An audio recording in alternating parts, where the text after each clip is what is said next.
Hello, everyone, and welcome to an all-new episode of Wicked Unscripted, where we have unscripted conversations about some of the most popular reality shows on television. My name is Abigail Adams. I am your host for this podcast. Joining me today, as always, is the lovely Sarah Talks Big Brother, and we actually have a special guest with us this week. Joining us today is the lovely Survivor Tag with. We're so excited. I know we had a little bit of a snafu last week, which is like so us. So just so excited to have you here this week and talking about, like, I think it's almost better timing this week. Yeah. This drama. This one's way better to talk about and have you on. This episode was absolutely bonkers, to say the least. No, I'm so excited. So we do have to go back just a bit because we didn't get to talk about episode several on this episode, or last week rather, on this podcast. So just a couple of quick notes, just so we can like fill in the blanks where people might have left off here. So like, Venus is super sus because she's like, "Who voted for me at Tribal?" Charlie's like, "It was me, I did it," and Q was like, "The hell are you doing?" Which I see it from both sides. Like, I really do. And I think this is where it's going to, like, I feel like this is going to be a big moment in time in general for the entire game where, Charlie and Maria have been playing the middle hard. Wow. And this was the first sign that was really going to come to a head. Yeah. And that moment, I will say, like, when that happened, I grabbed like my seat and I was like, "No, Charlie, they weren't even talking about it." Like, it was so out of the blue. And I totally understand why Q was like, "Don't do this. Why are you doing this?" But I don't really get why he did it, because at this point in time, from our perspective, they were not working together, really. Yeah. They were not, Charlie was not involved in the +1 alliance at that point in time. And so I just was like, "Q, why are you doing this to somebody who, from what we see, you don't really know? We don't really know, or at least you don't really want to work with so far." And so, yeah, that was a very odd moment. But Q is always out here giving lessons, out here teaching Survivor as well as he can. That is the nicest way I've ever heard anybody put that. So, there were so many choices in episode several. And in this last episode that we're going to be talking about in majority today, but when Charlie opened his mouth, I was like, "What are you doing, my mans?" By the way, to Charlie, happy Tortured Poet Department Day. We are all celebrating. Big day. Yeah, it's a big day. I'm sure he has every song memorized at this point. I'm getting there. So he actually is going to drop a reference in the next episode, even though it's already been recorded. Yeah. He's going to figure it away. He's going to figure out a way. I'm living for it. I'm going to be seeing him hopefully at the May 8 event out in Boston. And I'm just like, I am praying he wears something that is total like Tortured Poets Department. Like, I need it right now. His most flashy outfit. I dare him to wear it to that event. You heard it here first, Charlie. We dare you. We dare you. And we also, that same night, we did get to see Ben's panic attack. Which, Sarah and I, we won't harp on these kinds of things, but I think it's important to at least bring up because, I think in the edit, there is something there to it. There is something that is going to be going forward, that there's a reason they showed us that. Because, like, for instance, one of the big reasons that I bring these kinds of things up is like, Omar had an advantage a couple seasons ago that didn't even get shown. And they cut it out because they were like, well, it doesn't suit the narrative in everything that we have. It doesn't get played, so why would we show it? So my point is, and we've talked about this, whether it's Big Brother or Survivor, but when you're on reality television, they have minimal time to fill. And if there's an important key that they need for their storyline, they will fit it in. So I'm curious to know what you guys think could be coming, because I don't even know. You can see the bonds starting to form with those two, which is an interesting thing considering they are on opposite sides of the spectrum right now. Yeah, absolutely. Like, that was a very, number one, I think in New Era Survivor, now we have 90 minutes, so they're able to show a little bit more. But in New Era Survivor, I feel like Jeff is really like wanting to show more human moments of the players. But you're totally right. They do this for a reason. And I truly think it has to do with, if you go back to season 40, there's a moment in time when Tyson Natalie gives Tyson peanut butter, or vice versa. They share peanut butter. And Tyson is like, wow, I feel really bonded to Natalie right now because we have this like shared, we're so hungry, we're out here. And I remember going like, why is this important? Because at that point in time, I was certain for some reason, I thought Tyson was going back into the game. He didn't, spoiler alert. We all were, honestly. Right. And I think the reason they added that in was to show that why Tyson voted for Natalie in the end, right? They were like, see this connection. It's not out of the blue. They're close. They share this moment. It's not out of the blue. So part of me wonders if maybe one of them goes to the end. This is conspiracy theory time. One of them maybe goes to the end, and it's a reason why, like, this person voted for this person, whether it's Kenzie voting for Ben or Ben voting for Kenzie, because it was a very, a bonding moment pretty much right there. He really needed somebody and Kenzie was there. And so that's kind of where I am thinking what that was about. But I thought it was a great moment to show. And, you got to remember, people are humans out there, right? So good moment, but also there's a little something there to it, Absolutely. Do you feel like I get it? I love Jeff. I like Jeff. We are also kindly critical of Jeff. Kindly.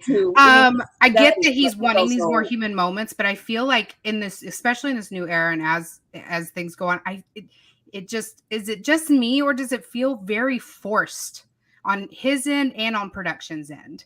And it almost makes it feel less human at times and more going for, the Emmy. Reaching for that gold. I could totally see what you're talking about. And I think that, like, there are times where I definitely feel it. I also, when I'm watching this season, the other thing I have to remember when I'm watching this, or remind myself when I'm watching this season in particular, is they did not go into the season knowing that they were getting 90 minutes. They thought that they might, but they had to film thinking that they were getting 60 minutes versus like 90 minutes. And I feel like, the first couple of episodes in the season, we saw that, we felt it, like, oh, like these maybe should have been 60-minute episodes.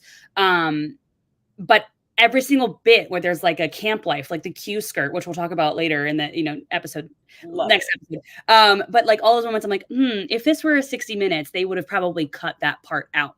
And so part of me thinks that, like, that also could have been one of the moments that they maybe would have cut out if it were a 60-minute show. Yeah. Yeah. And I think moving forward, there's a couple things. So I agree. This is the kindest, I say this hopefully as kindly as possible, because I really do love Jeff, but I think sometimes it accidentally becomes the Jeff show. And it's like, Jeff, I love you, but your talk show did get canceled. This single season. And I'm not trying to be a dick, but your show, your show isn't the Jennifer Hudson show. There's not that like, it's not that people don't connect with you on a certain level of culture. They absolutely do. And I don't know how much I have to reiterate this on this podcast, but I also feel like he leans too much into this needs to be a family show versus when I was a child, it was like anything but. And I get it, because when I was a kid, my mom was like, you're not allowed to watch Survivor. It's too adult for you. And now he likes the fact that younger generations can be getting involved, but it's like, but at what point are you sacrificing the game to try and entertain a larger mass of people? Like it's sometimes it's too fast. I've had an old friend from high school who's like, I tried to watch Survivor this season, and then 5 things happened that I couldn't follow it. And so I couldn't watch another episode. So I think that's the dynamic I think that we're struggling with sometimes right now. But I think, to be fair, they are doing what they can to try and stay with this new era theme that they have and still try to make the tweaks where people are like, no hourglass. And they're like, all right, no hourglass. Okay. Don't have to kill me. Glad I'm actually not mad that the knife didn't come out this time but like, so a piece of me wasn't mad, but a piece of me was also disappointed because I was like, oh, all that buildup for nothing. That was the part where I was a little sad. Yeah, I do love the knife. The knife is camp. I love it. It's ridiculous. And I was upset. I don't live tweet. I live Instagram story. Um Awesome. uh because I'm not good at Twitter. I'm a talker. I'm a yapper. It's not fun Yeah. sometimes. I try to live tweet, but I'm really bad at it because ADHD. And so Yeah. like by the time I finish a tweet, I've missed 5 things and then I'm having to loop back. And sometimes I'm staring right at the TV and I still miss things and having to loop back. So I Literally. try. Abigail's much better at it than Oh, I no, am. no, no, no, no. I live tweet and I I miss have to things mute and you then I have during to the episode rewind. so I don't get spoiled. No, when I live tweet, people will be like, "Did you see this thing?" I'm like, the thing, the what?" And I have to rewind during commercial, and I'm like, "Oh shit, how did I miss that?" That was the biggest life hack, though, for a Survivor fan. I mean, I guess television a fan as well. I was unplugged for a while. Like I was dealing like with like all the streaming services. Yep. The best thing that has happened in my life was we got YouTube TV in our household, so we're still technically just uncorded or whatever it is. Oh, yeah. You're still there. We can press pause. I We can love rewind. YouTube TV. It's the best. Oh my It's God. a game changer. It is a game changer. Like if we're running a little bit late from work, we can. Yep. It's recorded. Yeah. Oh, It's like having TiVo again.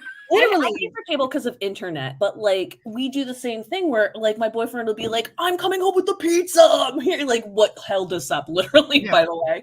And he's like, "I'm coming home with the pizza. Hold on." And I'm just like, "Okay, I'll pause Survivor," and then I'll bitch at him, and I'm like, "I need to live tweet, so you better get home fast so we can get." But like, that's the fun of it. And one of the things I'm curious to know how you guys feel about this, because so Survivor's been doing a better job this season in general with posting not tweets, but posting on social media, but posting more or less actually TikToks. Because they have not been posting on Twitter. For reasons we won't discuss. But their TikTok game's actually improved, and I've been really impressed. The thing that I wish that they could make the step with, have either of you guys followed I'm a Celebrity, Get Me Out of Here from Australia? Yes, Absolutely. this season. So good. All they're doing is posting their viral moments. Mm-hmm. And I get that it's celebrities, and they're like, well, that's why it's... No, it's not, because the relationship between one of the youngest members on the cast and one of the oldest members of the cast would go viral, in my opinion, no matter what, if it was filmed this way. So it's really just one of the things that I think about as I'm watching those clips come in is like, what can Survivor do more to kind of... Because they're doing decently well, but I feel like there's something missing. Mm-hmm. So that was just my thought about like the kind of edit, because they want to win the Emmys clearly based on their editing style. Yeah, they really do want that. And I will say, like, they have stepped up their game, their social game, a lot in the last year, maybe. But my favorite thing they're doing is I love the little spoilers that they give the day before with like throwbacks. They're not really spoilers. I feel like there was only one that was like actually a spoiler. They fooled me last week. The Spy Shack. I thought there was going to be Spy Shack. I'm mad there was no Spy. I'm not mad about how it played out. I'm just sad there was no Spy Shack. I know. It's that's how I felt. I was really excited for a Spy Shack, or at least an attempt of a Spy Shack. Even if Hunter got no info, like it just would have been so... It would have been fun, but also it would have really not been good for his game. No, it would have been bad for his game. It would have been great. Dude's doing too much. Like, dude's doing way too much already. Before we get to that part, let's just couple more points about episode several. The immunity challenge is when we got that cute quote, which I love. Immunity went to Kenzie and Maria, and it was a double elimination. So this is... I love when they have these moments. It's fun to have a double elimination no matter what. And it's fun to have it not be predictable when you don't know when it's coming. So you're just like seeing the preview and you're like, oh shit. That was my instant reaction. I love a double elimination. I do wish that they could be on the same beach at the same time, because then I feel like there would be some kind of... Because then it feels like... here's my big thing. This is and I'll get on my soapbox for a second. I really think that they love a soapbox here. Right. I don't... Well, first off, let me ask, how do you guys feel about the Mergatory? I mean, obviously that was a couple of episodes ago, but like, are we fans? Are we neutral? We are. We're different. So Abigail wasn't a huge fan. I am a newer Survivor fan. I have not seen every season. I have seen some old seasons, and I've seen most of the new era season, right? Like, and for me, this was one of the most exciting for me because I love that. the dynamics we had, you know, the Vibe tribe. We had the tribe that was just fucking winning everything with all the big personalities. And then we had the one that was on the bottom at the time. So going into this, I was excited to see 3 completely different flavors mix up. Love that. Okay. Typically, it's all the guys that are left over from the women that were voted out previously all coming together. And it's just not very exciting for me. Yeah, I totally get that. So I love that we have a bunch of different opinions here, because I feel like at least in like my online thing, it's like can kind of be an echo chamber. But my big thing about the Mergatory is I just wish that they would just do a swap, because a tribe swap would be exactly, maybe not exactly the same, but similar. And it could be done, you know, it could have been done like the episode before the fake Mergatory or the fake merge. And it would have been like 3 episodes of a swap. And then my big thing is I love when everyone can hit the beach and actually start playing together. Yeah. But when in this like new era, when you don't know when the actual merge is going to happen and when you can actually start playing with these people, you're still kind of playing a tribe divide, like a divided by tribe game. Whereas I feel like in the swapped tribes, you get different relationships. Yeah, I love that. You know? And so I just was like, it could have been 3 episodes of a swap tribe. There could have still been a double elimination. Like it could have been 2 tribals going to tribal council and 1 person voting off one of each, and only 1 person got one tribe got immunity. And I just I think this is my audition for production to just hire me. I'm the same way with Big Brother. I spend all Big Brother season saying this. Let me tell you how to do your job. Okay. Yeah. No, but straight up, actually, this is the podcast. So if anybody's listening, CDS, I dare you to hire any one of us. Hire her first. No, I love that. And I get, like I said, I haven't seen a lot of older seasons, but one I have seen, of course, was Rob Sesternino's. And that was one of the most exciting parts to me. Like the whole season was great, but I'm just saying, like, when it shook things up so much, I would absolutely love a tribe swap pre-merge. Yeah. They do. So one of the things that I thought about, and I hope Tag, I don't know if you've thought about this, one of the things I wish they would bring back, they've literally only done this like maybe once, was in Gabon, which you and I have been talking about. Love Gabon. Gabon is one of the most underrated seasons. People say it's the worst. I'm like, you didn't watch the season. Bye-bye. Tell me you don't have taste without telling me you don't have taste. You don't like Gabon. Like, I get mad when people are like, but it was clearly Fong losing all the time. And it's like, but there was entertainment to it. There was drama. It wasn't just like, hey, we're all going with the same thing. But so one of the things, what were you talking about? We were talking about Gabon. Oh yes. So I have ADHD brain farts every episode on here. So we run this risk. This is that time of day. Our meds are way gone and everyone's on along for the ride. But so anyway, so with the Gabon thing that I was going to bring up, what I loved that they did is that they had the hierarchy where they were like, go rank your tribe, put them from like most valuable to least valuable.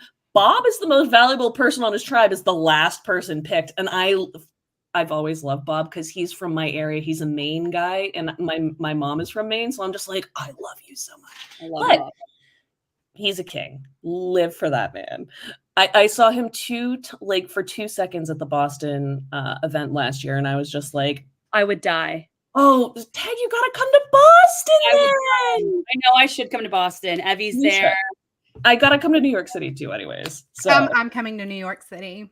I'll be in New York in May, and I saw someone in the comments saying there was a Chicago event. Yeah, I'll be in Chicago the first week of June. Oh, too late. Chicago's this week. Okay. Well, there's also Rob Has a Podcast is also doing a Chicago event in May. Yeah, I'm going to that one. Very exciting. I've had a lot of people talk about the Atlanta event. I just couldn't swing it this year, but like I hear nothing but good things about the Atlanta event. It's my God. Ron Clark knows how to throw a party, let me tell you. He's fun. Sarah, you got to go back to that. Like, because that is like the peak of the switch for Survivor too, which is like really, really big. So anyway, so I feel like if we're going to talk about like doing a tribe switch, I also feel like a new era, it'd be really, really good we don't have, and I know why personally, but we don't have these things where it's like, oh, let's rank people based on their personalities and these things. And it's like, that is really where a lot of times you get the gamesmanship. Like Eliza Orleans is like, when we're doing Murgatory, do not have them draw randomly. Why are we not having this as an automatic schoolyard pick? And I couldn't agree more, because like she showed a picture of her and Chet from season 16 from Micronesia, fans versus favorites, whatever you feel like calling it. But they're both standing there by themselves at the end, right before, I think this was at the tribe swap right before the merge, and they're both just being like, derp, well, I guess we're the last. And it fuels what somebody's game is going to, how somebody's going to play their game in the future. And it feels like an accidental cop-out where it's just like they want to try and make it even as possible, and then they, by trying to make it even, made it so uneven. So uneven. No, I love when there's like exposing of like tribal dynamics, whether that's a schoolyard pick, whether that's like, I love the coconut chop challenge. Like, love like, you know, the ones where they quiz you on like, okay, who is the person who snores the most? Big on that. I love those that expose those, you know, I love the social game of Survivor. That's the thing that I love. And I feel like bread and butter. Right? It is. Yeah. And it's like, these are all things that would help a social. That's what Traders did so well, is like 90% of their challenges were those social dynamic challenges. And it actually had so much so that when they did a challenge that wasn't like the hopping on the things on the water, that was just straight up the challenge, that episode was one of the more boring episodes. Because it's otherwise I want to fast forward through these challenges. I mean, I'm a broken record, and that obstacle courses ending with puzzles drive me batshit fucking crazy, to the point where it's become like a drinking game in the house. And like, I could get trashed every episode because like it's every episode. This season, I will say I've been giving kudos, been doing a lot better in that department. I call it the same challenge, different font. Like, yes. And like, it's always the same thing. It's like, just what is going to be the muscle thing that we've got to do this time? What's going to be the puzzle? What's going to be the thing that we have to crawl under? Like, you know, what's the big heavy thing that we have to carry this time? Like, yeah, I don't love the challenges. I mean, I don't know why. I know Jeff went like on a whole thing on why we're not doing an auction, but I don't think that they like, are they not grasping the fact that the auction was such a big hit, not for nostalgia and not because we want to see them eat charcuterie. There's typically a big social, like, there's a lot of social ramifications, and it mixes up the game in that way. Mm-hmm. And if it was such a huge hit, for them to say like, we're not doing it again. Like, yeah. I think part of why that is, people are mad that it didn't continue to come back, and part of why they were so happy is because we have lost that personality dynamic in the game. Because I promise, if you brought back what Teg was talking about, where it's like the chop, where it's like you have you can chop somebody 3 times until they're out of the game, and talking about chopping a piece of, literally. It doesn't make sense to take this out of the game when it is something that people come to watch for. And like, I understand in the age of social media, sometimes people can take these things way out of proportion. I do wonder if that's part of why it doesn't exist anymore. I do think, though, at the end of the day, that it comes down to the shows protecting their contestants more, though. And like, not to go off on a social tangent, but like, part of why I think that we need to have unions when it comes to reality television shows and protecting their rights, because like, no matter how you feel about Bethany Frankel, she has talked about how reality television people have so few rights, and it's like, in comparison to actors who still have very few rights, because they don't even get residuals for these shows. Imagine how many times you have watched Micronesia or any of these seasons. How many dollars would Parvati have? How many dollars would Boston Rob? They're not making money off of these things. So it's a tangent I could go on, but I think it's also a protection thing too. Yeah. You know? Yeah. And I think that was a big thing. Like, this is actually something we're seeing a little bit more this season where Jeff is being a little bit more, the next episode's called Spicy Jeff. Like, he's being a little bit more like his, old self. He used to play with the contestants and would say, sassy things. I've gone on hour-long binges of Sassy Jeff compilations on YouTube. They all had Jonathan Penner in it, right? All of every single one of them. Most of them have the same video over and over. I love him so much. But I still watch it. This cast gives him a lot to work with. I'm loving the challenge banter. It gives me a reason to not fast forward through the challenge. Literally. But the big thing is like Jeff said, he didn't want to hurt these people or kind of be rude or whatever, because he knows what happens after when everyone is so raked over the coals on social media. And so that's why he was kind of being a little bit easier. And so I do think that they take that thing into account. They take into how the fans react, how social media plays into all of this. I'm glad we're seeing that side of him back a little bit, but it's a very interesting thing that, I feel like don't think about as much as viewers. Such a great point. I think he doesn't know how to navigate this new world of social media.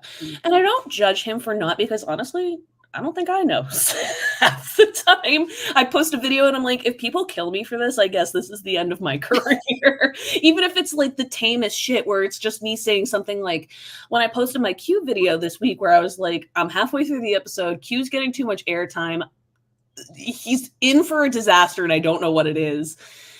Even those moments, sometimes you worry because people can be so opinionated online. And I understand, Venus this week, we've been seeing her tweet and it's I just want to give her a hug and be like, do you need a friend? Obviously, she does, but she doesn't in ways. It's because what are fans randomly on the internet going to do for you? But it can be really tough nowadays. And it's really especially going into these where we're still talking about the double eliminations, but there's a lot of these side effects. The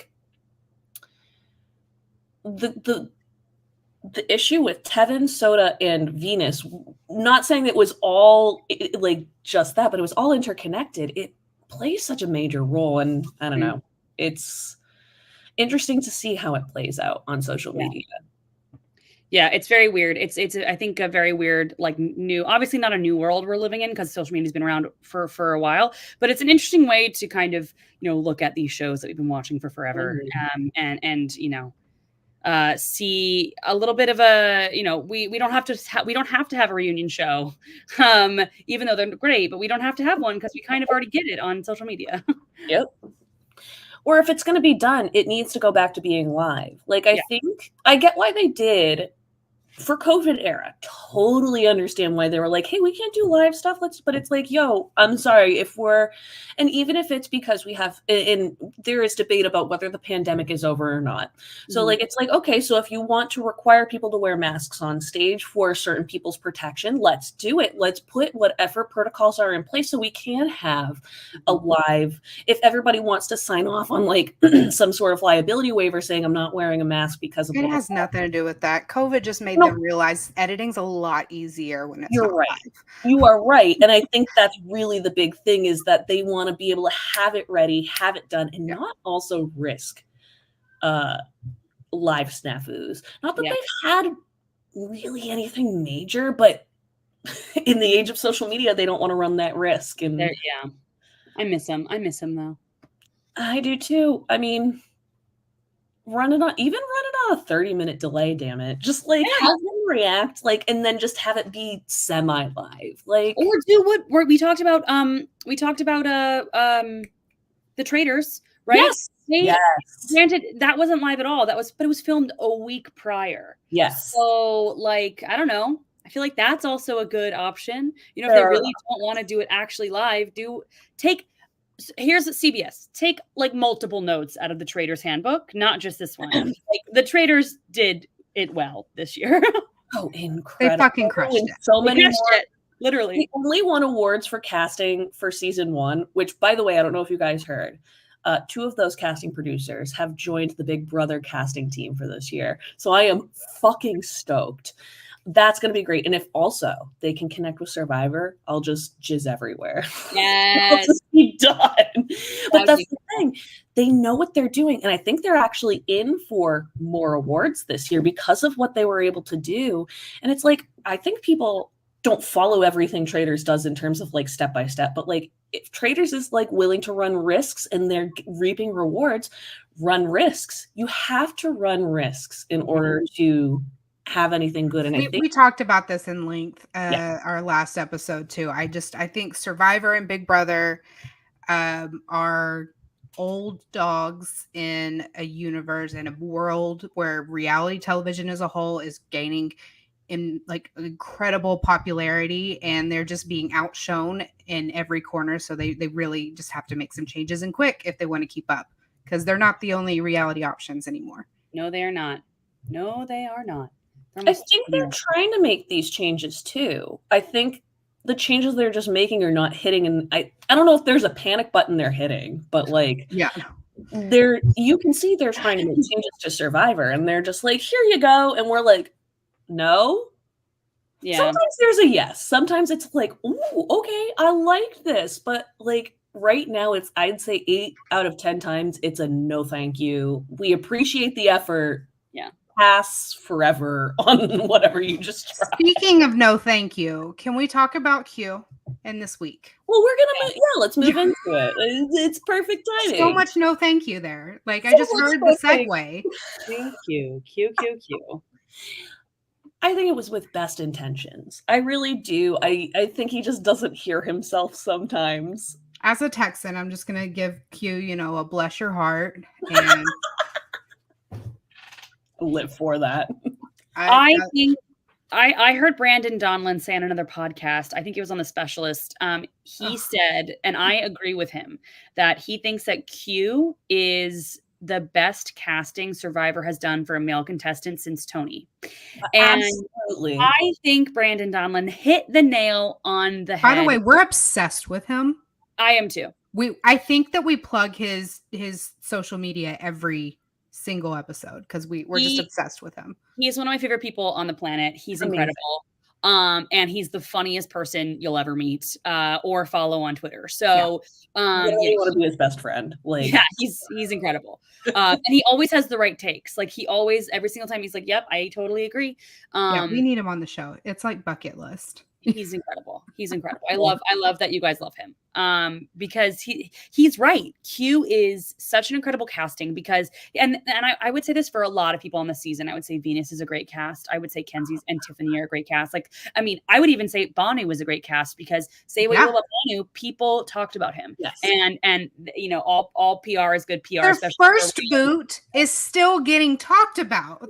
Yeah. He's getting in my comments pissed. They're like, why is Jelinski still being brought up? I'm like, can you not enjoy it? Can you not enjoy it?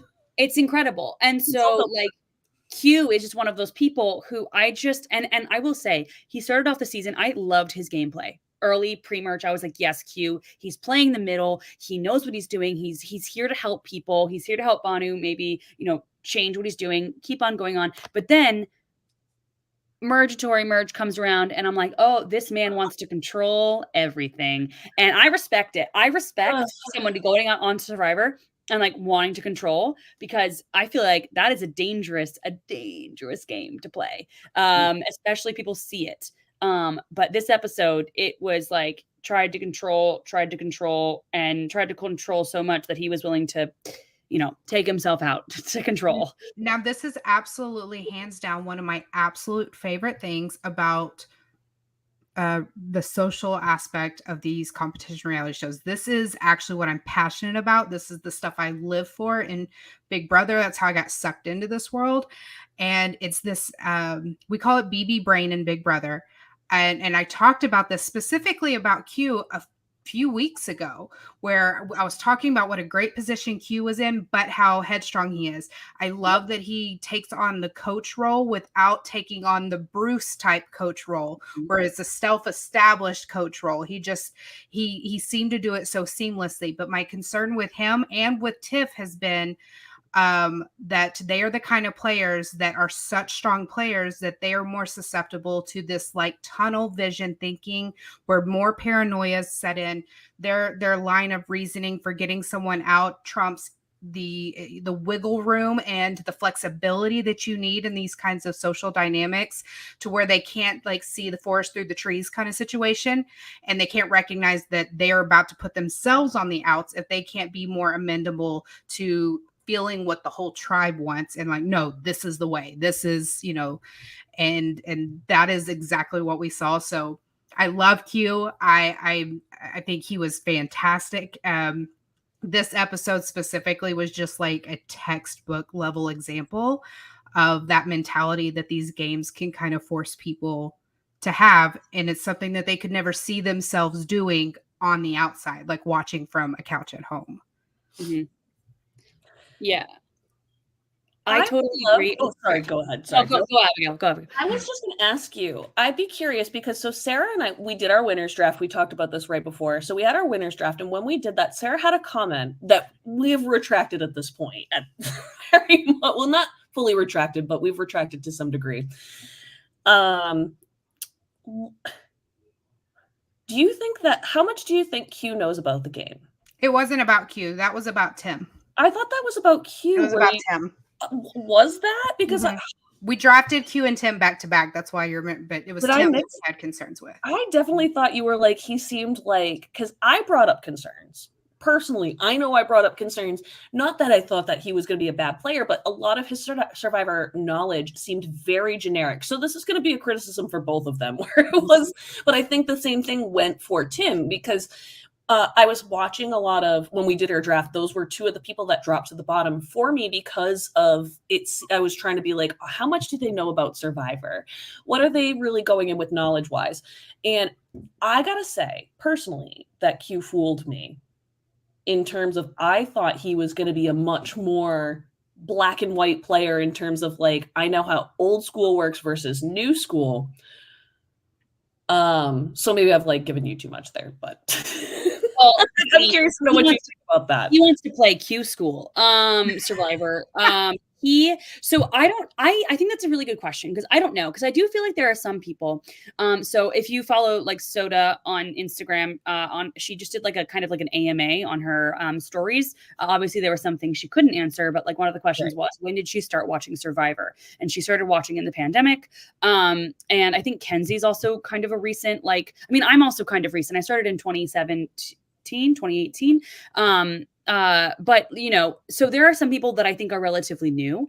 And I could totally see Q being somebody who is like a relatively new, but maybe binged it all, but also hasn't had a lot of time to like think about it all. I also feel like, as I love Banu. I love Banu. I love him too. I think Banu kind of falls into that situation as well, where I think he really loves the TV show, but I don't think that he, I don't really know how much, Survivor knowledge is. He went into his first tribal mouthing Jeff's words, and I thought that was the cutest fucking thing I've ever seen at tribal. I love until he started just shooting himself in the foot. Yeah. So, I don't know. And here's another thing. Like, it's so easy. Like I always say this, like, it's so easy to be a Monday night quarterback or whatever they say, or a couch backseat driver, whatever you want to call it. Coach backseat driver. I want that as my new nickname forever. I love that so much. But I just think that, like, I don't know. I could totally see Q as somebody who, watched it kind of recently, but, totally liked it, felt like he would do well, but maybe doesn't have the most knowledge. But I will say, I don't know, the Aubrey thing where he was like, oh, he knew who Aubrey was. That's number one. But I don't know. I love Aubrey. I would have loved her to win. I loved Michelle win, so I'm okay. It doesn't matter. But she won twice, especially after we got Armageddon out or Advantage Mageddon out. I just feelings. But Lucas. Yeah, I don't know. I think he might have some, but did you guys pick him? You said you picked him kind of low on your So yeah, I had both Q and Tim, and we're gonna put up this little graphic for anybody who might not know or might not see, and this is gonna have a bit of a spoiler for who is gone for these past couple episodes. At first, Sarah was kicking, like, after last episode. Yeah, Sarah you was lost kicking 2 it. in the double. I know. I was crying because I was like, "Yo, this is not fair. It's not fair. I was beating you." But no, it's I mean, yeah, I'm it's still fun. kicking a lot of ass.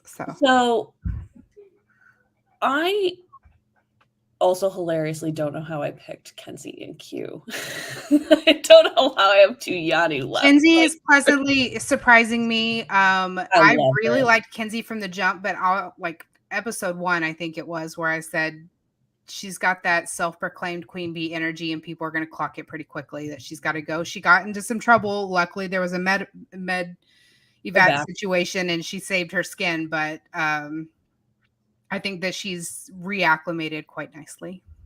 Lucas brings up that he loves her bows at tribal, and I gotta say her tribal fashion is on point. I could not.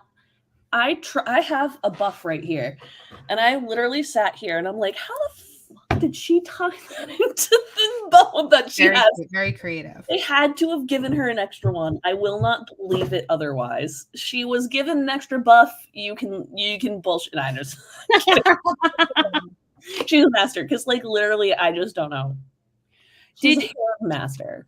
She is. Did you guys have winner picks or did you just have a draft? So we have winner. I have a winner pick. I can't remember. Does Sarah have a winner pick? Well, okay. I drafted differently than I drafted Tevin first, but not because of winner pick. I could absolutely see him going very, very far.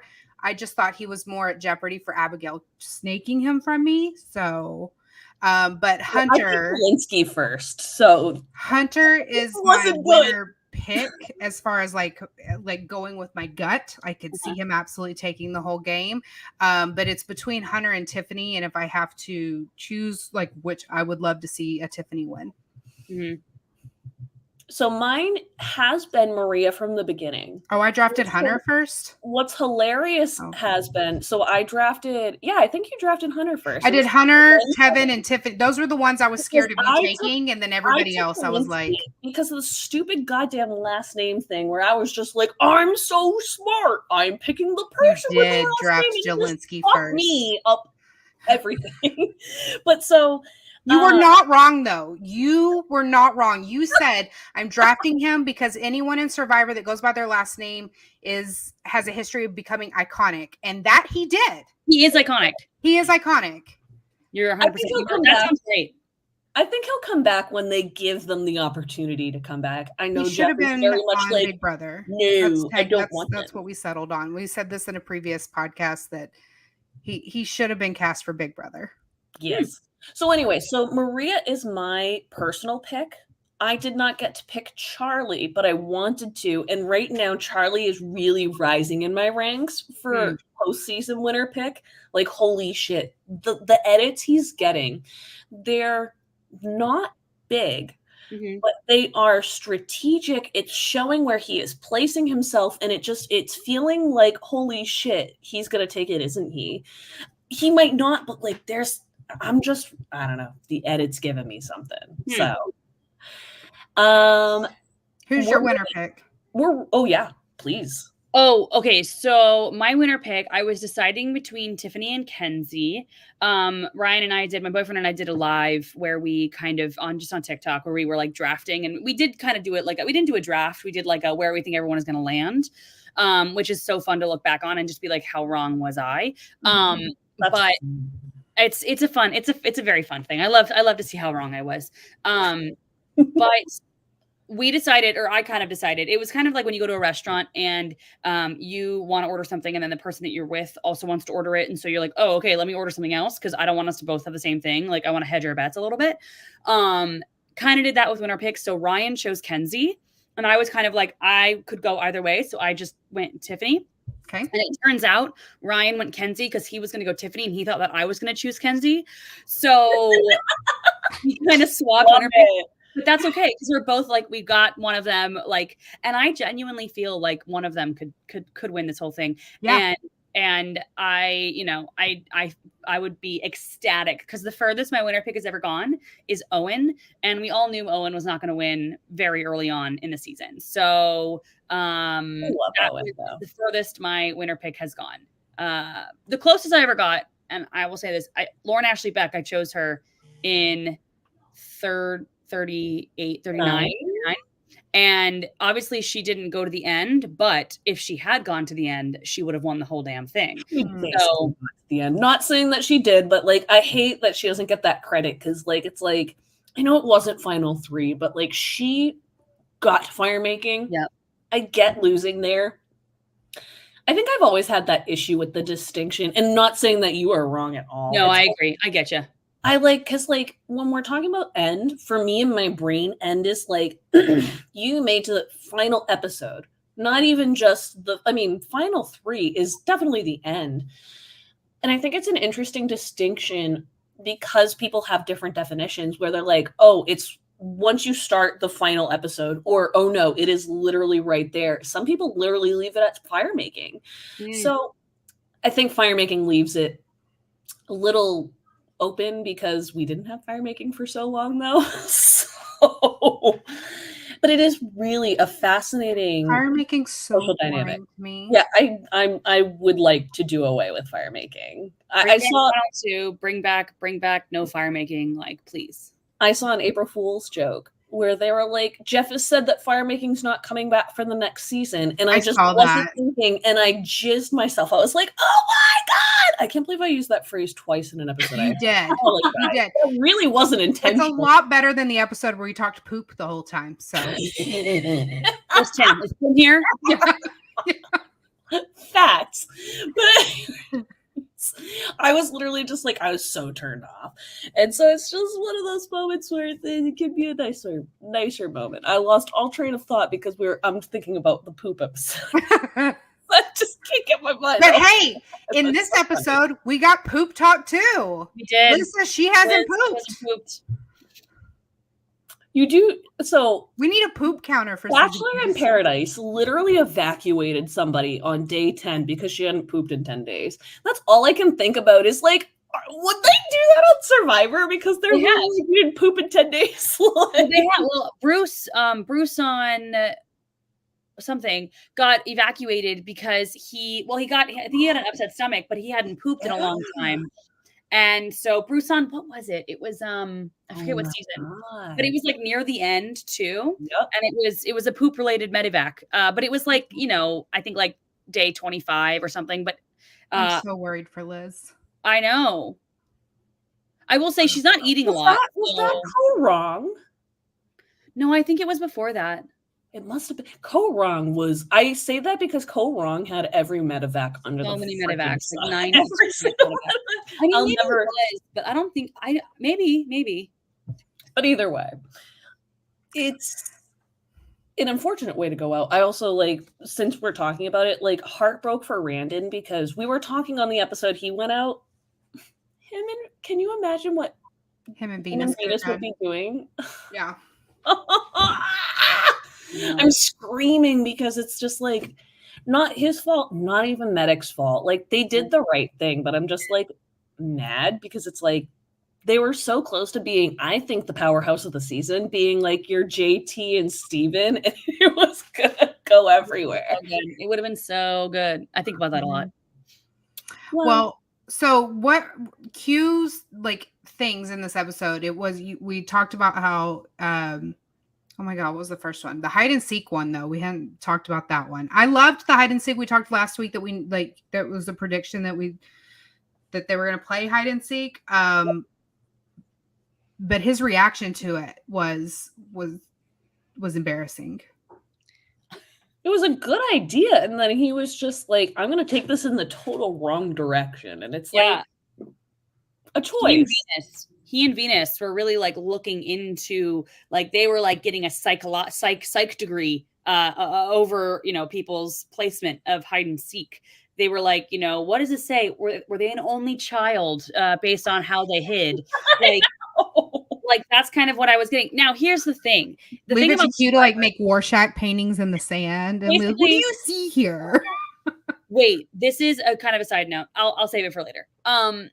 But about the hide and seek, like the thing that I love about Survivor is that a person can paint a target on anybody for nothing. Sorry, I apologize. I just saw a mouse in my apartment. I saw your face and immediately I went, it's a fucking mouse. Like, she's been having issues. Oh Just give me a no. second. Can I just go check my bathroom real quick? Yes. I saw him running there and I don't know where he went. I've been having mouse issues in this apartment.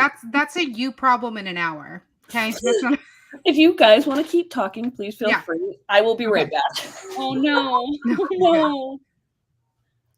That is never Okay, good. so you were saying Oh yes. So I think like in Survivor and in these like social games too, like it's not just Survivor, but anyone can paint a target on anyone based on literally anything. A lie, be like, she looked at me the wrong way, he breathed at me the wrong way. And so I will say, I think that is very interesting that Q is like, okay, they hid really well. So, this is going to be, telling of whatever, because if he's able to convince people or if Venus, and after this episode, I don't know that he could, but in a world in which, he doesn't like pretend to quit or whatever, or actually quit. I don't know.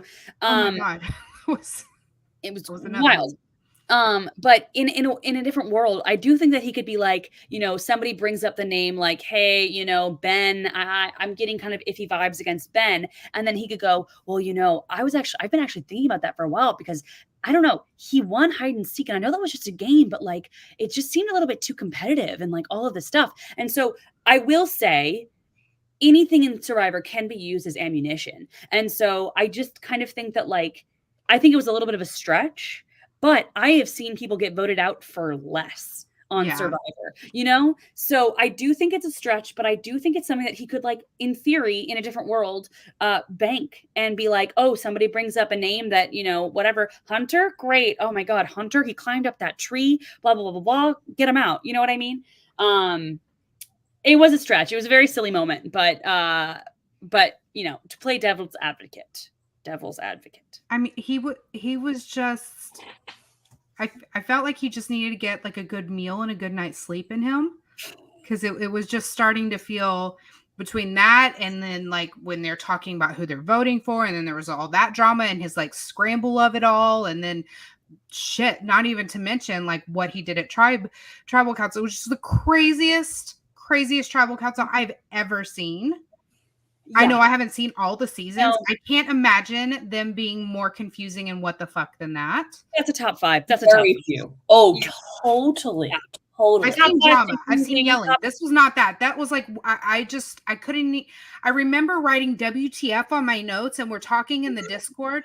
And I was like, I don't even know how to talk about this on the podcast because I don't know how to explain what the fuck happened. Yeah. And then how do you explain it in a video on TikTok when you're like, let me gather my thoughts, except I can't. Like, that's literally what I said. I was like, I don't know what just happened. You tell me. I had, I think, 3 videos. No, not even 3. I had 2. So I had 3 videos in total. I had 2 that I ended up deleting from my drafts because I'm like, I'm not going to reiterate everything I've said about Q, but I posted my first one that night and I was just like, this is good enough, I guess. But it's like, but there's so...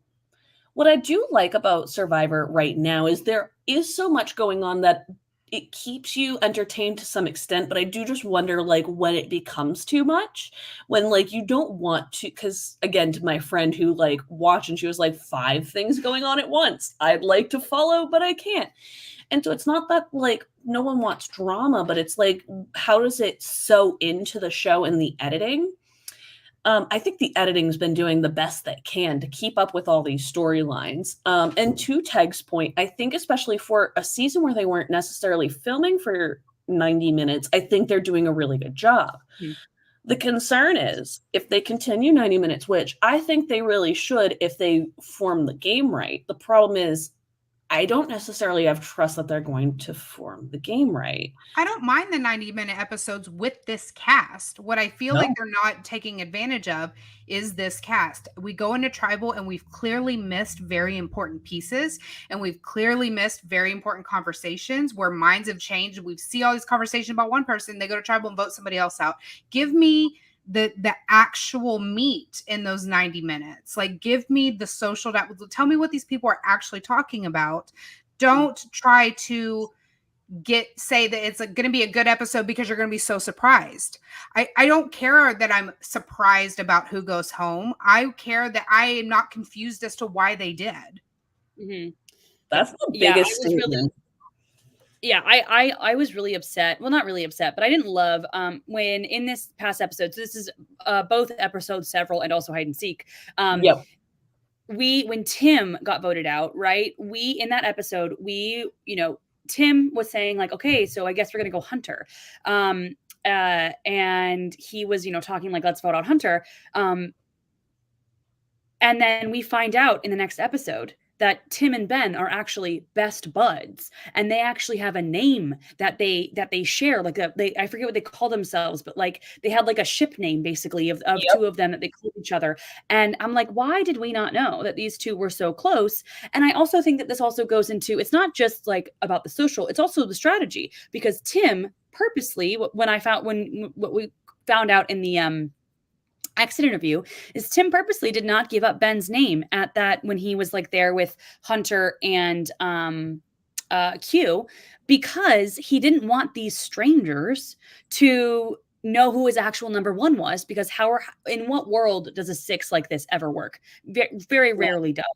And right. So, I think that that's also like, we could have used a confessional being like, yeah, so I gave Maria's name because I didn't want them to actually know that Ben is my real number one. We're actually best buds. We call each other this. And then when Tim gets voted out, it's even more of an emotional like tug on our heart, because he was trying to save Ben. He was throwing out somebody else's name. And because he didn't go with the 6, that's what ended up getting him voted out. And his best friend saw it all happen. So it's like, that is a moment that we really could have used, or a dynamic that we could have like at least had known more about, Absolutely. And like my frustration is really like how I'm trying to find the words for it, because there was room for it. It's not that there wasn't room for that. Instead, they showed Tim, and I've talked to Sarah about this, where it's like Tim was just like, I have no plan, I have no strategy. And it's like, cool, I get that that's the point, but he said that multiple times.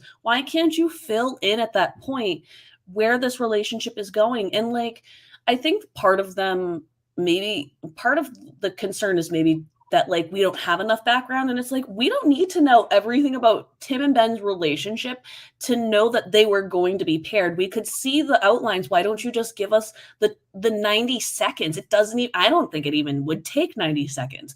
All we needed to say was, Ben's my number one. Literally the phrase number one on Survivor goes so far. All we needed was, Ben's my number one. Boom, boom, done. Bing, bang. We got it. There was a lot of stuff I think that should have happened in the Gem episode that they were trying to build up with, like, oh, Gem's going home and we're going to blindside you. And it's like, but if you're going to be blindsiding us with the Gem vote, and you're subsequently, or at the same time, whichever one, you are choosing to take out important context, please don't do it like that.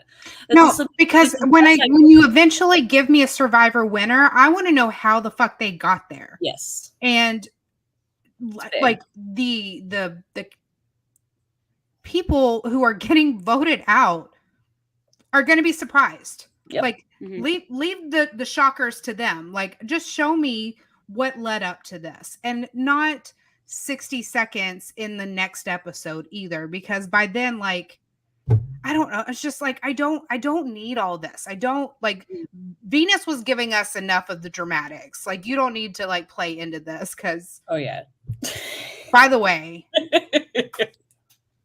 queen shit. I want to be her best friend. If she is in Boston, I will be buying her all of the drinks. It will be like, the Capricorn in me could never, and it gave me so much anxiety when she marched over that sand and was just like, and like interrupted it, because I was just like, oh my god, like entertaining, but like I just had all the anxiety, because that was so bold, moment, and I'm here for it. I was like, I want her to be, what's her name? When she walked in the Traders, when she walked in and kind of like held her pants, like, are you guys still talking? Oh my god, I literally know her name. She's the finals. I just can't think of her name. What is your name? That happened, and my brain went immediately to that, and I was like, oh my god. What an iconic I know moment. her name I too. could never Oh do my either. God. I could never do either. I was just about to be like, Teg, you're so embarrassed because I can remember her name right away. I cannot. It's I can't. And I feel like it's in my MJ, top- MJ, MJ, MJ. MJ. I'm so sorry, MJ. I literally knew it. It's like she's gonna be all the brain embarrassed. farts. All of them. I can remember. No way. It did. this It was did like give a that, lot of but she community. was less awkward. No, It she was. actually gave, and not to like make, because I know there's been a lot of comparisons, but it gave the Parvati energy when she marched Mhm. into the room and like, what are y'all talking about in here? We're just gonna have closed door meetings. Like that's the energy it gave. Yeah, 100%. Totally. 100%. So get it, girl. So yeah, I so was here for it. at the end of this, so we had one of the other points I want to bring up as we're kind of just jumping all over the place. That's fine. Everybody listening to this, watch the fucking episode. Yeah, So. true. I want you guys to weigh in before I do. What the fuck was Hunter thinking? I guess that probably already explains my train of thought, but what was he thinking, first of all, by hiding in a tree? But second of all, what was he thinking by like dangling from that pole after he won immunity? I'm so sorry, but like I've said this the whole season. Hunter, what is he doing? Is so unapologetically Hunter that we, the viewers, are screaming, why can y'all not see this as a threat? But it is so disarming to the other people in the tribe because what you see is what you get. He's not hiding anything. He's just telling you how it is. And so, yeah, he might beat you in comps, but he's never going to bullshit you. You can always trust he's going to tell you what he thinks about you. He's going to tell you the way he votes. He's going to make you a fucking mattress out of bamboo. And like, he's just so him. And like, he's the perfect mass weapon of destruction in disguise. Do you know what I'm saying? Like, he's so disarming in that way. If you got to be living with him, then like, yeah, you're way more threatened by Venus, way more threatened by Ben. That they have the social aspect that's right in your face, but you don't really know what their game is. Hunter, Mm-hmm. So yeah, he needs to just keep being Hunter. He's just on brand, and everything he does is just it's so Hunter. Yeah, and here's the thing. I think that he has this confidence about him because he has practiced everything basically in his backyard. I mean, we saw him practice the tosses. I mean, I don't think that somebody who hasn't practiced that hold could do that kind of backbend thing. And so I kind of just think that he is maybe just having fun with it. And maybe and he did say at the beginning of the season, he did talk a little bit about how his strategy is to be like, I am just this guy from Mississippi who's like, oh, I'm so fun and I do things. And yes, I'm big, but I can also win challenges and blah, blah, blah, whatever. But we saw when Hunter was trying to save Tevin, Kenzie goes, Hunter strategizing? So, we're not seeing a lot of strategy. And then I think this is when, if this was season 6, season 10, even like, maybe 20, people would maybe see his physical and be like, wow, big big threat. We got to get him out. But I feel like nowadays people are way more concerned about the liars, the people who are manipulative, the people who can make those kind of moves. And so even if, people already know he won those the tribe challenges single-handedly. They were way far in the back. And then because he's giving big Nasir vibes where, I don't know if you remember Nasir. Jonathan, literally both of them. Yeah, literally. It's like he's on that level. Exactly. For that. And he did it with, when Q came and told him the vote wasn't there, that they were going to vote Tevin. Like, I love this about him, but it also plays into what the tribe knows about him, that he's not going to sit there and be sneaky snakes with Q. He's like, what? We're changing the vote? Okay, let me go find out. And then he just goes and like, hey, we're voting what? Like, he's saying this because it was like he didn't care about being under a cloak of darkness or anything about the vote. He's just like, if the plans change, like fucking tell me. And I love that for him. And I love that it's having the effect. I don't think it's as intentional as he is meaning it for it to be, but I love the effect that it's having on the tribe. I do think I like agree with that. I also think, and I don't know if it's intentional or not. I just think that there is such a connection between how he is acting and how Ozzy acted on Cook Islands, and I think he's just adopted a lot of that strategy. I don't know how much he has seen of Cook Islands because, like, to be fair, he didn't do great on that whatever challenge, the logo challenge. I don't fault him for that, by the way.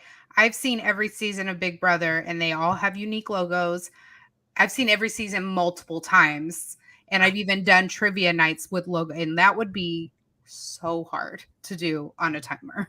Granted. Look, if someone told me I'm wrong, I could do it. If I would do it and I'd be like, okay, I fucked up. But like right now I'm gonna be the cocky asshole that says I could absolutely do it and prove me wrong. And then if I'm wrong, I'm a bitch.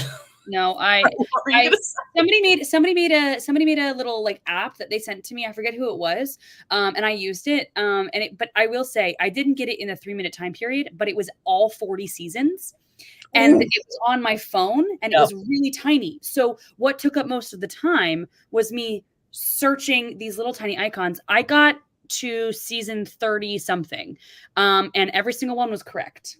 Wow. Now, I've never done it on I will say, in my defense, I guess, or reasoning why I can do that is because my boyfriend and I are both huge Survivor fans, and we will literally just, I'll randomly go, Ryan, let's go through the seasons, and we'll just like off the top of our head just go through the seasons and just like say them in order, or let's go through the winners and talk about the winners or whatever. And that's what we do. Survivor, cast this woman already. I have seen your TikToks, and I'm not saying this in a bad way. She's like, why won't they cast me? It's like, because they're picky as shit on these shows. They want people who have massive followings or the most insane backstory. And it's like, or you could just pick people who know the game really goddamn well. It doesn't matter when they have started. If they know the game and they like the game and they want to play the game, let them play the goddamn game. I didn't say it. CBS, I didn't say it. It wasn't me. She did not say it. Yes, I said it. It was me. I said it. Please, I'm begging you. If I were on my knees right now, please. My very deluded theory, this is my deluded theory, is that they're saving me for either a blood versus water or a fans versus favorites season. They're like, oh, we have to use her fans versus favorites. Like she's a lock. I absolutely see that for you. You gotta be a little. Now, me on the other hand, I cover Survivor. I cover Big Brother. I'm a Big Brother super fan, if you will. I'm more now a Big Brother super critic. But correct. In Survivor, I would go on neither. I would never like. My IBS could never on Survivor and my bad back and all these other things. But then on Big Brother, my anxiety could never. You have water. You just have aqua dumps. You don't have to worry. No. There's no wiping involved. That's not my journey. But if you watch wrong, you would understand you're not the only person who struggles with pooping in the ocean. I promise. Well, no, like I have dietary concerns. We saw that when I lost the Big Brother draft and I lived as a have-not for a week. Slot damn near killed me. You also had COVID unexpectedly. So like that was just the worst combo of everything under the sun. This is so I have never, so my first season of watching Big Brother was last season. I will be watching this season. Sari can get me to do basically anything. Like what? Very much likewise. And I ended up, I didn't love it, but I could see that I would like it in maybe other seasons. Please watch season 10. That's the one. Everyone is like, watch season 10. And I think the other one was like 17 or 13. 13. So 16 is a big one. 10 is a big one. 13, the other, there's 12. like debates. So 7 is an all-star season. 8. Oh, 8 is huge. 8's her favorite. So 8's a controversial season. It's very controversial. Very controversial. But I would do Circle and Traders. Those are the two. Yeah, what would you two tag? Well, of any season or of any reality TV show, anything. If I could choose, I would choose Survivor. It's just Survivor flat, like my only thing, please just accept. Oh, I would do Amazing Race with Abigail. Ooh. Oh, well, if we I could would do love. I would watch that. I could not do the Amazing Race. Shoot me instead. I absolutely not. I'm bad at stick shift and I'm bad at driving, and I cannot read a Sarah, map can for the you- life of me. So Can I Sarah would stick be shift? I can't stick shift. I can. Good. Perfect We're team. I solid. didn't say I could good, but I could get us there. That's fine. You know, Yeah. the fun thing about Amazing Race is they've had good crossovers with Survivor and Big Brother, and I think I'm sad that like we don't get that in return, because there's some really great Amazing Race couples on both shows that would do really successfully, where I'm literally like, how could you not cast like a couple, like a long time ago? Do you guys remember Miss South Carolina, who was like the Iraq and such as, and Oh yeah. she was on the season. I'm not trying to drag her for anything. Like, she was a teenager when she did that, but she went on Amazing Race, did really well. It's like, yo, give us more. Like, she's entertainment. Yeah. Why not? Oh, Squid Game's the challenge. I would do yes. She loves that shit. They reached out to me last season and they emailed me and they were like, we really want you and your boyfriend to apply, because Ryan's a part of my like he's on my like whatever a lot. Yeah. And we were like, I thought about it. I was like, let's do it, Ryan, let's do it. And Ryan was like, I love you. I do not know that I want to do this. And I'm actually kind of happy he did that, because I think that was like a very gut, like not a gut, but like a instinctual kind of like, yes, I got an invite to do something. Let's just do it. Not an invite, but like an invite to apply. Mhm. And I just think that I am a Survivor truther, and I would do Survivor and then anything after that. I would, Got it. I would do the Traders in a heartbeat. Yeah. I love the Traders in a In a heartbeat. heartbeat. That's strange. Like, so much so that I would like rent a castle Yeah. and have my own version because I want to play so much. We have a card game that I've played with my friends that's essentially the Traders. Yeah. It's not werewolf or anything. It's called like Witch Coven or something. I don't know. We play and Mafia. It's about the same it's so thing. fun. It's Yeah. so fun. You know what, a show, there hasn't been another season, but a show that I would love to do, The Mole. But I would want to be the Mole. I love The Mole. I haven't watched love the The new Mole. season that they had on Netflix, but I loved the OG version. It was so good. I love it. I think one of the guys, was there a guy named Dominic on there who was like a black guy? He's fucking hot, and like, I'm in a relationship, but like, that man can get in my pants. I don't know that I've ever seen an ugly Dominic. Like, I saw him on TikTok and I'm like, follow all, I love everything. He's like, I was He on was The great. Mole. I He love was him. incredible. I would, I so love- from what I've heard, he'd be great on a show like Survivor, Amazing Race, or Big Brother. Like, He would kill on Big Brother. Traders. Oh my Yep. God. If Traders, I think if you're Venus watching right now, Venus cast needs to be Dom right Trader's pick from this Yes, season of Venus. Survivor. Yes. now. Immediately. And Immediately. actually, I'm gonna And go- actually, I think Q. I think let's bring it back to this episode. Put I Q will on give the you one more. Traders. Charlie. I think Charlie would absolutely I mean, you can put Charlie on anything. play on that show. Those are the three from this season. I would say Yeah. cast in, and I'm not saying nobody else. I think there's some Yeah, this great whole casting cast is choices. incredible. That's why I'm excited that we are getting two of the people from the Emmy-winning Traders season 1 casting group to cast for Big Brother 26. If they can somehow infiltrate, I think I've talked about it on here enough that I've been blocked by somebody from casting for like, because they did not like my opinions, and that's fair, and I get it, but it's just like there were some iffy casting choices in the past, and it's like, it's not about you, it's about who you're picking, and that is ultimately a reflection of you, and if you don't like that, no offense, but I mean, I'm excited they're getting new casting. I just wish they would use that Reindeer Games production crew for this season's competitions. Then ask Sharon Tharp. Maybe we do. And I'm not saying, if we can get the same production group for challenges for that, Big Brother's saved. We'll see. They actually share, Survivor and Big Brother share casting people. The person that has blocked me casts for both shows. So I'm just like, guess I won't be getting on the show until later, which I could get fucks about. But it's just interesting because there is so much scrutiny, I think, right now around casting. And I think sometimes it can go overboard on social media because I think people will just be like, it's a good or bad, and there's no in the middle. And these casting producers are trying to be like, please see the middle. Yeah. That's all we want. I want to answer Lucas's question, but before we do that, can we talk more? Because I really want to hear what you guys think happened, because we've talked about how confusing the edit can be. But Q gives this, like, falls on his sword again, in making no damn sense. Actually, when Jeff said, like, is this clear to everyone? And I even said out loud to my TV, no, Jeff, this is not clear to anyone. We have no idea what's going on.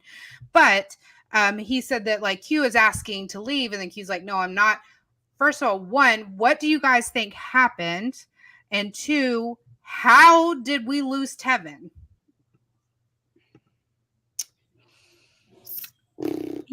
I know that's... I feel like I know how we lost Tevin. Okay. That I feel like I get, because I will say we have not seen a lot of Liz this season. Yeah. But we've seen her a little bit in the last couple of episodes more than we have. And I think because, and this is, I think, a very interesting character type on Survivor, the kind of unassuming person. She's talked about how much money she has. She hasn't gone out looking for idols. She's very, like, low key in, like, a lot of different aspects of the game. And then when she wants to be like, hey, like, let's get out Tevin, people aren't. It'll feel more like, it seems like it feels more like an idea rather than her telling them we're getting out Tevin, because I think that she's kind of laid this groundwork intentionally or unintentionally. That she's a seed planter, not giving orders. Basically. Absolutely. And I think it's because she's playing, like, kind of low key. I'm chill. Like, I'm hungry. Like, that's that's what I'm doing. And so I think that is a really good way to get what you want. And I think that, she noticed that Tevin was a big mastermind. And so she just is like, hey guys, like, I think that Tevin, he pulled off that soda thing way too well. And I think the way she did it, and everyone was like, okay, bet. Yeah, I see it. And I'm very impressed that it ended up still happening after the craziness at Tribal. I think that there probably would have been something that was cut out, because I really feel like I didn't even see everyone talk at Tribal. But I think, like, I felt the moment with Tiffany and Kenzie, it was like, oh, okay, Q's gone now. Like, well, that just made me poop my pants in general, because I was just the look on both their face. Kenzie's like, when Tiff said, like, Q outed my idol, and Kenzie's like, oh, okay, and then sat down like, we know what we're doing now. Like, it would just seem so. Well, that, I will say, that's only 2 votes. And if it were, 5 people left or 6 people left, you only need, like, to get 1 or 2 people to swing. But if you're moving and grooving at a live Tribal with so many, you got to get so many people to, like, be like, okay, actually, let's get Q because of this thing that I can't tell you. It's like, it's way messier. And so it's like, this is, I think what I clocked was, oh, okay, so Q is now on my top of my bad list because of this thing. And now we're gonna figure out what happened after we go, but we've got to finish this because there's just not a lot of time. And one thing about Survivor, Abigail, you probably know this as well, and it's probably the same as, BB maybe, Sarah, but the votes are already figured out by the time, right, of course. And it's so I feel like very few times in Survivor history has the vote actually changed at Tribal Council. And it's just hard to kind of, like, it'll get confusing, but it won't, like, 100% change, So I feel like I get Kevin. I don't get the Q, why he did that. Still don't understand. If anything, I just, like, I don't get why he did it. And it's just, I think it probably was a moment of panic where, like, he's feeling a pile on, and, part of my TikTok where it was a little harsh, where I was just like, he plays martyr whenever he feels immediately threatened.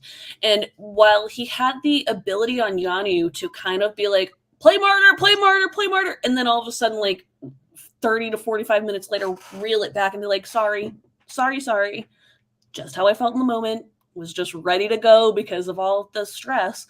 I get that in that moment, but you cannot reel that back when you are doing that at Tribal Council. And he played the exact same card. It was almost identical to what happened when he was like, just vote Banu out, or vote me out over Banu, I guess. And it's like, no one's saying that like that couldn't have had a social impact then. Not saying it was going to be the greatest, but like playing that in front of this level of people, it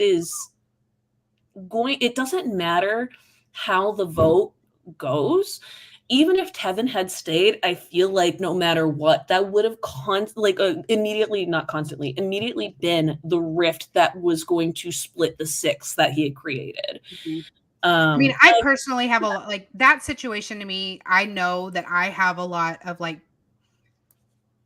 I don't know, like what to call it, like a bias in that chance that because my biggest pet peeve ever in this show and Big Brother is the I want to quit, I want to go homes.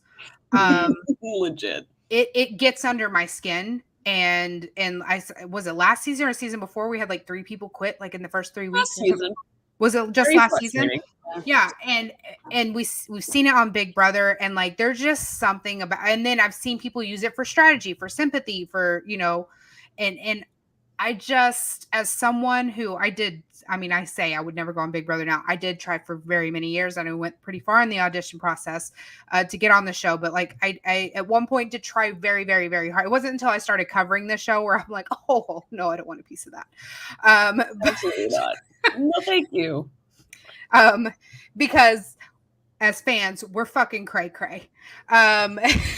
And the more Big Brother alumni I talk to, the more I'm like, yeah, I don't want that. No. But anyway, so that is something that like immediate turn off, like I think Q is an incredible personality and a great casting choice, and he has given us so many great moments. And this episode was by far the best of the season so far.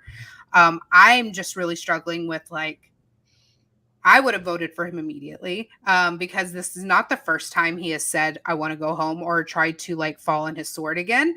So I would be the one trying to like, all right, bet I'm calling you on it. And I would be doing that every tribal after that. Like, so as a viewer, it's going to be very, very hard for me to root for him in any sort of way. Do we have enough time tag to like run over some really quick next minute stuff? Cool. Just wanted to check because we're running a little short on time. But so bouncing off of what Sarah just said, for next week, we have a couple little hints coming out of, and I say little, but like we have pretty decent hints coming out of next week's promo, and they're all pretty intense. So the first one is Tiffany and Kenzie are going to be confronting Q after Tribal Council. Tiffany is going to be right after. I don't know if Kenzie has an immediate confrontation, but we only see her talking to Q the day after. Mm-hmm. But either way, that's going to be really big. Other notes, Maria wants a woman gone, and Charlie's saying that the game is flipped on its head. I feel like that can be a big indicator of who could potentially be going. Survivor's been posting a lot of hints on TikTok, so keep your eye out because especially Tuesday or Wednesday, they will probably be dropping that key, and it's really fun. They fooled us last week. We thought we were getting a spy shack, and that was fun. And then the last big thing, and I'll let you guys comment on this after, Venus says that Q and Hunter, I'm assuming those are the two, at least it's Q, are the bumbling buffoons and dumb meatheads. Unless somebody can point out somebody else that could be referenced under that. I believe those are the two that are being referenced. So that is where we are being left off without any sort of sneak peeks, which usually come out like on Monday or Tuesday. Mm-hmm. So any thoughts about that before we wrap up? Because I feel like that leaves a lot to be desired. And here's the thing. I feel like usually they have a thing where it's like, oh man, we got to get Q out. There's usually a name that's said. Mm-hmm. No name, really. Nope. That whole next time on Survivor. So that left me like really wondering what is going to happen. And I feel like it's going to be a good episode. I feel it in my gut because there are no like, it's going to be this person, which usually means that it's not going to be that person. And then it's somebody else that we also see in the episode or we realize it in the episode. But I really have no idea, like no clue what's going to happen because I think that it was so well teased. That is one thing that they are doing better than traders. Yes. Even though both of them have a problem with showing spoilers in their promos. And it's like, well, I'm just saying, we didn't really get spoiled in this one. To be fair, that's true. It's more when Survivor sends off their like pieces for like whatever it is, where it's like the stupid commercials where they're just like, hey, watch Survivor supported by random company. And it's like, why would you show us a fucking spoiler, you dumbass? If I'm gonna buy your product, you could at least have the ability to understand that I don't want to be spoiled. True. It's a concept. Anything else that you guys would like to mention about this? I know we talked about even like having questions. We ran out of time tonight, but we will be hopefully talking to Teg again very, very soon.